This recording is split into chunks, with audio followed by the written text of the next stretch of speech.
क्या आपने आपके बोर्ड पेपर की जो प्रीवियस ईयर की क्वेश्चंस हैं उनको आपने रिवाइज किया? और अगर आपने उनको रिवाइज किया है तो किस पैटर्न में रिवाइज किया है, किस तरह से रिवाइज किया है, क्या सही रिवाइज किया या फिर आपसे कुछ छूट गया?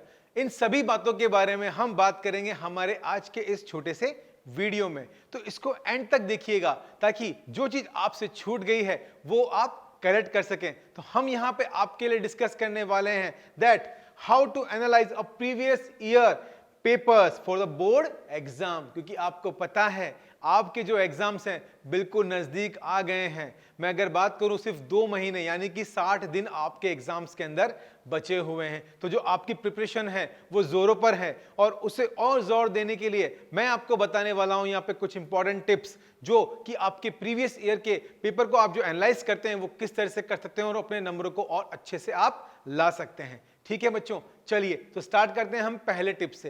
पहला टिप यह है कि आपको आपके पेपर को देखना है, बारीकी से देखना है। बारीकी से देखने का मतलब यह है कि जो प्रीवियस ईयर के पेपर हैं, जो लास्ट ईयर क्वेश्चन आया है, जो लास्ट ईयर से वाला पहले जो क्वेश्चन आए हैं और उससे लास्ट ईयर जो क्वेश्चन आए, पहले आप प्रीवियस 3 इयर्स के जो पेपर हैं उनको कलेक्ट कीजिए। ठीक, उसके बाद आप ये देखिए कि जो आपके क्वेश्चंस हैं वो आपसे कितने कितने मार्क्स के पूछे गए हैं। यानी कि जो आपको पेपर का पैटर्न है, जो एग्जाम का सिलेबस का जो पैटर्न है वो आपको पता होना चाहिए कि मुझे इस चैप्टर में से ये जो यूनिट है ये यूनिट इतने मार्क्स को लेके चल रही है और ये सेकंड यूनिट है ये इतने मार्क्स को लेके चल रही है। उसमें भी जो चैप्टर्स हैं उन चैप्टर्स के अकॉर्डिंग वेटेज चेक करिए कि हाँ प्रीवियस ईयर्स में जो क्वेश्चंस आए हैं पर्टिकुलर किस चैप्टर में से ज्यादा पूछे गए हैं। और जैसे जैसे आप इस चीज को एनालाइज करते हुए जाएंगे तो आपको वहां पे मार्क करना है एक कॉपी के अंदर कि हाँ मेरा जो ये यूनिट है उस यूनिट में से इस चैप्टर में से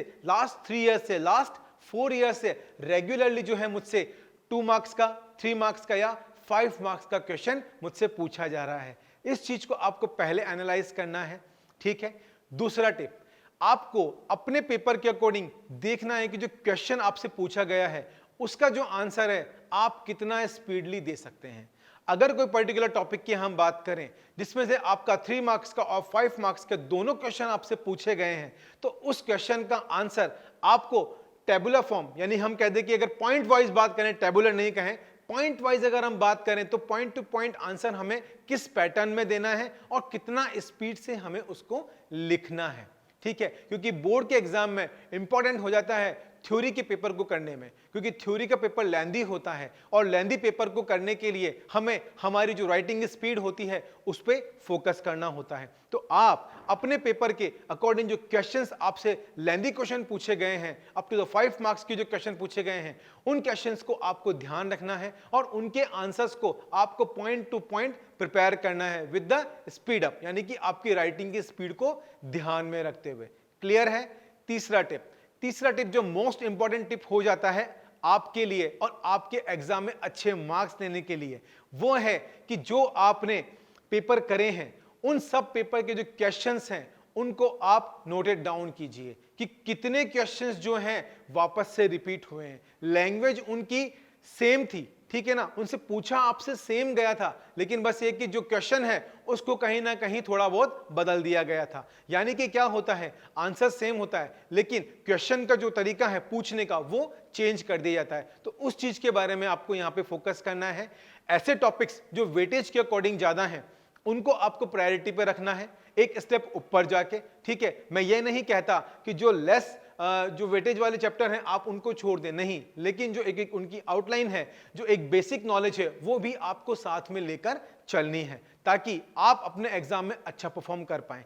ठीक है, जो वेटेज वाले क्वेश्चंस हैं उनको आपको ज्यादा प्रायोरिटी पे लेना है। जब आप 5 इयर्स प्रीवियस जो क्वेश्चन पढ़ेंगे तो आपको एक बिल्कुल सिंपल सा एक आइडिया लग जाएगा कि हाँ पर्टिकुलर इसी टॉपिक के अंदर से ज्यादा क्वेश्चन पूछे गए हैं। तो आप वेटेज के अकॉर्डिंग उन्हीं क्वेश्चंस को प्रिपेयर करेंगे, उन्हीं चैप्टर्स को आप प्रिपेयर करेंगे। लेकिन याद रखिए सिर्फ उन्हीं चैप्टर्स को प्रिपेयर करते करते आपको एक स्टेप ऊपर जाके अपने सिलेबस को कंप्लीट करना है, क्योंकि हमें सॉफ्ट जोन में भी रहना जरूरी है, यानी कि सेफ जोन के अंदर रहना जरूरी है। अगर हमने सिर्फ वही टॉपिक कर लिए जिनसे क्वेश्चन आ रखे हैं तो हो सकता है कि एग्जामिनर उन टॉपिक में से कम क्वेश्चन दे और जिनका लेस वेटेज है उन लेस वेटेज वाले चैप्टर्स में से आपको क्वेश्चन आ जाएं। तो आपको जो बेसिक नॉलेज है उन चैप्टर्स के बारे में भी रखनी है, यानी कि आप अपने कंफर्ट जोन को एक स्टेप अप ऊपर लेकर जा सकते हैं और अपने एग्जाम को अपने हाथ में ही रख सकते हैं। तो चलिए, ये तीनों इंपॉर्टेंट टॉपिक्स रहे आपके एग्जाम में बोर्ड पेपर के अंदर अच्छे मार्क्स को गेन करने के लिए। तो मैं आशा करता हूं कि जो भी मैंने आपको बताया है वो आपको